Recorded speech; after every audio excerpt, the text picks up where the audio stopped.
Hello, everyone. After 4 years of waiting, the World Cup is finally here again. So this time, it is coming to North America. I'm Chia Yin, your host for today, the Sportcast, and with me are our journalists Avi and Saktesh. Hello. Okay, so today we are breaking down the biggest match of the opening week, starting with Mexico versus South Africa, a repeat of the 2010 World Cup opener, but this time is on Mexican soil. So, how do you foresee the match, Avi? It would be a KG match, I believe, because both sides would want to get either a point or a win. But to get a win, sometimes you have to be tactically smart or astute. So it's going to be a KG affair. But if one of the teams decide to get engulfed by the atmosphere, because the Aztecas is known for such a cauldron for a lot of fans, for a lot of players. So imagine the Mexican fans, rallying their crowd, rallying their players, and they suddenly decide, you know what, it's time to turn up, it's time to show who we are truly, and play an entertaining game. But I foresee a pretty cagey affair. So I think both sides, I think South Africa will want to go for a draw, whereas Mexico will be under pressure, so they would be hesitant to play some balls and all that. So it'll be a cagey affair lah. I'm excited for the opening ceremony. I mean, before the match itself, because it's going to be colorful, it's going to be loud, it's going to be very significant to, I'm sure, the Mexican culture and all. And you're going against South Africa, which probably still one of the best World Cups was in South Africa for the culture, the colors, the music, and everything. So the ball, Jabulani. that too, the vuvuzelas. Do Mexicans have any musical instruments that's as loud as that? I don't think so. Maybe percussions, drums, and all that. Yeah. Like a mariachi band. Yeah, mariachi Imagine, band and that would all be that. fun to watch. Yeah. But yeah, I think it's a clash of very colorful and passionate group of fans. So just for the whole sake, I would want to see Mexico maybe get a 2-1 or 3-1 win. We'll see what happens. But beyond the opener, there are some other mouth-watering matches throughout week one. So, can you run us through them? So the first one would be Brazil versus Morocco. I think everybody is talking about that game because you have two teams, stylistically very entertaining football. They have got players with flair, pace, movement, and so on.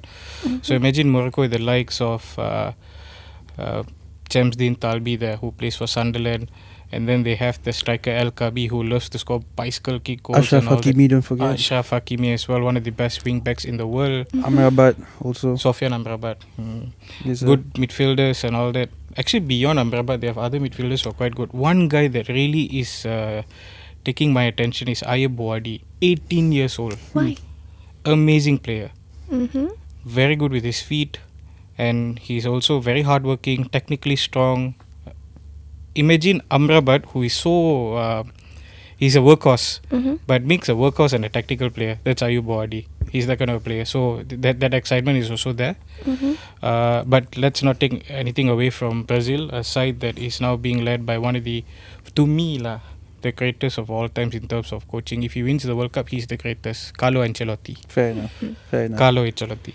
So imagine with him, he has players like Neymar might miss out this game, but he has players like Endrick, Vinicius Junior, Marquinhos, Gabriel Magalhaes. For the MU fans out there, it's Casemiro. I miss him already in MU, so I watch him in Brazil. But they also have Ederson there. That's also a true. new player. That's also true. So I mean, it's a pretty good it's a eclectic choice of players, which I think would be a good watch. So I think there would be I said the first game is going to be a KG affair. This would be an entertaining affair. Expect lots of goals. Do you think they're going to bring back Samba football? I too think so, yes. Because the players that he has selected, like even if Neymar is not there, there's this one guy named Luis Enrique. He plays in Russia for Zenit St. Petersburg. Nobody knows him, but I watched him in the past 3-4 friendly games. He reminded me of what Brazilian football is all about. The Samba skills, the movement, the sudden, darts and all that. So I think it'll be back. That'll be an interesting one. Yeah. But you know what? I think Japan versus Holland would be another exciting match. Oof. On that one, I think maybe biasness of being Asian, but I will be rooting for Japan as much as I love Holland at the same time. They have a good amount of players. Specifically, I honestly can't pinpoint anyone. Avi, how about you? Do you any knowledge on the Japan team? Japan, they've got a good side. I mean, a lot of people say they don't have Kaoru Mitoma, but when you have players like Kengo Nakamura, Junya Ito, and then they have workhorses like Dyson Maeda there, and then Wataru Endo, the Liverpool player, who people say he's injured, but I think whenever he plays, he gives his all for Japan. The best part about Japan is it's their depth. Right now, they have lots of players around the world, so they have no issues in terms of calling up players, top quality players. And right now, under Hajime Moriyasu, they look like a solid unit. If they have to play against Netherlands, they know Netherlands will not have the ball all the time. They'll be like, okay, fine, you have the ball. We got no issues with that. We will absorb and we will kill you. Japan is that kind of team. Okay. Whereas Netherlands is a bit wishy-washy. They lost Jurien Timber to injury.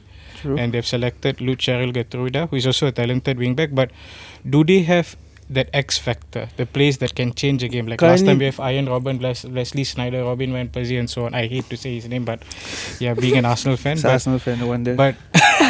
But in terms of cohesiveness, I think they're able to get that under Koeman. But if they don't win this game, then they will not go to the next stages. That's my take. They're in a tough group, you feel? Yeah, tough group. Yeah. Definitely. But in Group E, I can see that 4-time World Cup winners, Germany, are playing against the smallest country ever qualified for World Cup, Curacao. So what do you think this match is going to Abi, be? do you know where Curacao is, Abi? It's in the Caribbean, I know. That I know. I feel like that's a fun fact for anyone who's going to watch the World Cup, be like, figure out where these countries are from. Do you know where Aruba is? I only found this out like 10 minutes before getting here. So apparently it's Curacao is above Venezuela. It's in South America, so it's right at the top there. It's next to not Aruba. within the... No, it's the actually closer Caribbean to South islands. America. Oh. They are tiny. Like I'm pretty sure they're smaller than Singapore. It's just a town. There's no towns. It's a town, and then they have a football team at the World Cup. The smallest team in the World Cup. That's Fun fact, they also have one player who plays in Malaysia. which player? Javin Castaner, he plays for Terengganu. Oh, He is their main striker. that's he's very at the World Cup. interesting to He's know. at the World Cup. Yeah. Oh my god. Yeah, that's Curacao. But Germany, as we know, they are a force to reckon with. But a lot of people are actually not putting their bets on Germany to win the World Cup because of the team that they have. But Germans, we know if there is no expectations, that's when they come and say, hey, we are here now. They remind you that they're there. Yeah, they are there. And they have players who can do that as well. For example, I like Jamal Musiala. Finally, he's back after injury and he's still his usual self. And then they have, Wirtz might have had a poor season with Liverpool, but he's still a game changer for Germany. It's totally different when you play international football. It's going to be different when you're in a club, Very and then when you different. play international football, it's a whole different mindset. I have a question for you. Walter Mada or Havertz number 9? Maybe Havertz for me. Why Havertz? I'm an Arsenal fan, but I don't think he's consistent. Again, maybe it's the international factor. Okay. You know, when you're playing international football, you kind of have to put aside how they've been performing in the leagues or in the clubs in the season, because it's going to be very different. Totally different ball game. They're no longer playing for themselves or the club. They're playing for the country, which ask any footballer, and it's a new level of responsibility, I guess. But one thing I want to point out, Leonard Carl is not there. He was injured last minute. 18-year-old boy. Oh, Really good for Bayern, and I was looking forward to watching him play in the World Cup, but he got injured. you have to wait another 4 years for that, I I guess. pity him. Yeah, but he'll still be young, 23 years old. So that's one player to watch actually in the future. Yeah. True. So now that we have gone through all the matches, so now let's get into the uncomfortable stuff, because football is not the only story. There are so here. many issues going on. Yeah.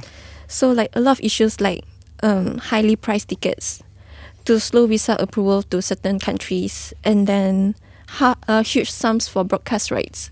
So how do you see these things? The ticket prices being so high, but you know, there are apparently like more than 150,000, 180,000 tickets still unsold. There are tickets going for millions. There was one 11 million for a match. Not just tickets, parking tickets. Yeah. I read some updates. I do not know whether it's true or not, but this one I read it in the Athletic. It cost about $4,000 just to get a parking ticket in Dallas. Oh my god. Someone I knew in Canada who's renting out his apartment in Vancouver, he's going to make back his rent of, or like what he could make from Airbnb, renting out Airbnb for like 4 or 5 months in a couple of weeks. That's But how it's the cost of everything that's everything going is on. going up. That's crazy. That But is crazy. Yeah. Issues aside, visas. You would assume that if a country is hosting, such a big event, the processes would be easier, but I feel like this one's gone the other way around and made it Correct. tougher. You know why I'm wearing black today? Why? Because I'm mourning for the fans. Oh my god. You know why? That's sad. I mean, yeah, it's a bit far-fetched to say that I'm Welcome to the mourning. sad part of the show. But but the fact is, I've been to the Qatar World Cup. I was supposed to go to Russia, but I didn't manage to go due to work commitments. When I went to Qatar, everybody said things are going to be expensive. Oh wow, it wasn't. Train rides were free. Tickets were expensive, no doubt. But the one in the North Americas is even worse. It's way more expensive than what I paid in Qatar.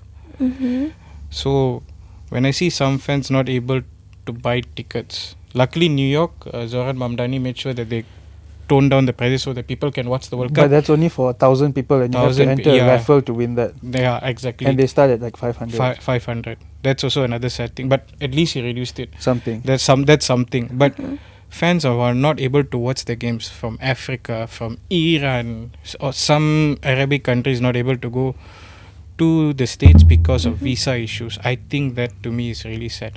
Because, for example, in Russia and Qatar, FIFA made it clear every fan should be able to come with the pass. Why the same is not being done in the States? Even the referees are not allowed to get me. Exactly. To the World Omar Cup this time. Amartan is one of the best referees in the world, and he's only 32. If I'm From 32, Somalia. Yeah, Somalia. One of the best. He's denied to referee in one of the biggest tournaments in the world. Pity a youth like him who is being denied that. And it was like kind of last minute, right? Exactly. He was already there. He landed and then they denied And the him. best part is he actually went through every diplomatic process. He went through it all through FIFA. Why suddenly now they're not allowing it? My surprise is FIFA is keeping quiet about. I mean, they have not kept quiet. They just said we have to follow the laws of the land. Why didn't they do that in Qatar? Why didn't they do it in Russia? Okay, fine. When Indonesia wanted to host the under 17 or under 20 World Cup, the moment they said we cannot have Israel, their rights were taken away. Oh. Why the same cannot be done in the States? That's my question to FIFA. You say you want to unify the world, right, through football? Why you're not doing that? Am I right or not? Yeah. I think even like as journalists who want to go and cover, I've heard some from Yeah. African continent who go to the US, they're issued only one-time visas. Exactly. So if they follow their country to Canada or Mexico, they cannot go back to the US. I mean, that's a definition of confusion and chaos if there's it is, ever yeah, one. confusion and chaos. Am I Teams, right? some teams get nice welcomes. Some teams go through extra Stringent searches. checks. Some players go yeah. through 6 hours, 7 hours through TSA just to get out of the airport. It's Which Senegal, right? Senegal, Iran, a few, and all that. a few yeah, players, teams, also, and yeah. it just makes you think like, Why? for a country that calls it soccer, it's a bit too much, isn't it? Yeah. It's a little bit too much. It's a bit too much. But lah, it's okay. They yeah. love it. That's the chant. I mean, I'm not going to deny the infrastructure is amazing. They've got really good stadiums and so on. But World Cup is for everyone, ma. No, even then you say stadiums are good. There are so many pitch problems because most of their pitches are not. Oh no, the actual friendly games pitch. are not actual pitch. But- The ones that Oh. are going to be played in the stadiums, they are going to be fine because Hopefully. FIFA has made sure that that will not happen. Hopefully. Unless tournament, I mean, game day, we see if something is happening, that's when we question lah. That would be another issue. Another in the issue. future. But here's the thing, despite all of that noise, when the referee blows the whistle and Mexico and South Africa walk out onto the pitch, the football will take over. It always does. So thank you for joining us here today and sharing your opinions. I'm Chia Yin from Sportcast, and the World Cup is just beginning. Thank you.